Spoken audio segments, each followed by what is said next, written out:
अयोध्या के राम मंदिर में चढ़ावे की कथित चोरी का मामला सिर्फ जांच का विषय नहीं बल्कि ट्रस्ट के भीतर बड़े फैसलों तक पहुंच चुका है। नमस्कार, मैं हूं आपके साथ रागनी वर्मन और आप देखना शुरू कर चुके हैं राष्ट्रीय जगत विजन न्यूज। इस पूरे विवाद के बीच श्री राम जन्मभूमि तीर्थ क्षेत्र ट्रस्ट के अध्यक्ष महंत नृत्य गोपाल दास का एक पत्र सामने आया है, जिसने इस मामले को नई दिशा दे दी है और हलचल मचा दिया है। महंत नृत्य गोपाल दास ने अपने पत्र में मंदिर के चढ़ावे में कथित चोरी पर गहरा दुख व्यक्त किया है। उन्होंने लिखा कि जिसने भी यह पाप किया है उसे कड़ी से कड़ी सजा मिलनी चाहिए। साथ ही उन्होंने कहा कि उन्हें उत्तर प्रदेश के मुख्यमंत्री योगी आदित्यनाथ और प्रधानमंत्री नरेंद्र मोदी पर पूरा भरोसा है कि इस मामले में दोषियों के खिलाफ सख्त कार्रवाई होगी। महंत ने अपने पत्र में एक और अहम बात कही। उन्होंने अपील की कि करोड़ों श्रद्धालुओं की आस्था से जुड़े इस मुद्दे पर किसी भी तरह की राजनीति नहीं होनी चाहिए और निजी लाभ के लिए इस मामले का इस्तेमाल नहीं किया जाना चाहिए। अब बात करते हैं उस अहम बैठक की जिस पर सबकी नजर है। आज दोपहर 3 बजे श्री राम जन्मभूमि तीर्थ क्षेत्र ट्रस्ट की महत्वपूर्ण बैठक होने जा रही है। यह बैठक ट्रस्ट के गेस्ट हाउस में होगी, जिसकी अध्यक्षता महंत नृत्य गोपाल दास करेंगे, जबकि संचालन ट्रस्ट के कोषाध्यक्ष गोविंद देवगिरी करेंगे। इस बैठक में कुल 5 बड़े मुद्दों पर चर्चा प्रस्तावित है।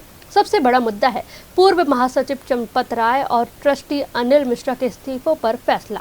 दोनों ने चढ़ावे की कथित चोरी के आरोप सामने आने के बाद अपने पदों से इस्तीफा दिया था।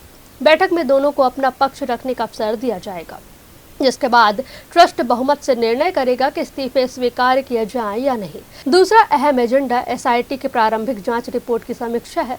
ट्रस्ट यह देखेगा कि जांच में अब तक क्या तथ्य सामने आए हैं और आगे क्या कदम उठाए जाने चाहिए। तीसरा विषय भविष्य में पारदर्शिता बढ़ाने के उपायों पर चर्चा का है, ताकि दान और वित्तीय प्रबंधन को लेकर श्रद्धालुओं का विश्वास और मजबूत किया जा सके। चौथा एजेंडा वित्तीय वर्ष 2025-26 की आय व्यय और ऑडिट रिपोर्ट पर विचार करना है और अंत में अध्यक्ष की अनुमति से अन्य महत्वपूर्ण विषयों पर भी चर्चा की जा सकती है। ट्रस्ट के नियमों के अनुसार किसी ट्रस्टी को हटाने के लिए 2/3 बहुमत आवश्यक होता है। अंतिम निर्णय लेने से पहले संबंधित ट्रस्टी को अपना पक्ष रखने का पूरा अवसर दिया जाता है। यदि इस्तीफे स्वीकार्य होते हैं तो ट्रस्ट में रिक्त पदों पर नए ट्रस्टियों की नियुक्ति भी आगे की प्रक्रिया का हिस्सा होगी। कुल मिलाकर यह बैठक सिर्फ 2 इस्तीफों पर फैसला नहीं करेगी, बल्कि राम मंदिर ट्रस्ट की कार्यप्रणाली, पारदर्शिता और करोड़ों श्रद्धालुओं के भरोसे से जुड़े कई महत्वपूर्ण सवालों पर भी दिशा तय कर सकती है। अब देखना होगा कि आज की बैठक से क्या बड़े फैसले निकल कर सामने आते हैं और इस पूरे विवाद पर ट्रस्ट क्या आधिकारिक रुख अपनाता है। फिलहाल इस खबर में बस इतना ही। देश प्रदेश की तमाम बड़ी खबरों से अपडेटेड रहने के लिए हमारे चैनल को सब्सक्राइब करें और नई खबरों की नोटिफिकेशन के लिए बेल आइकॉन जरूर दबाएं। नमस्कार।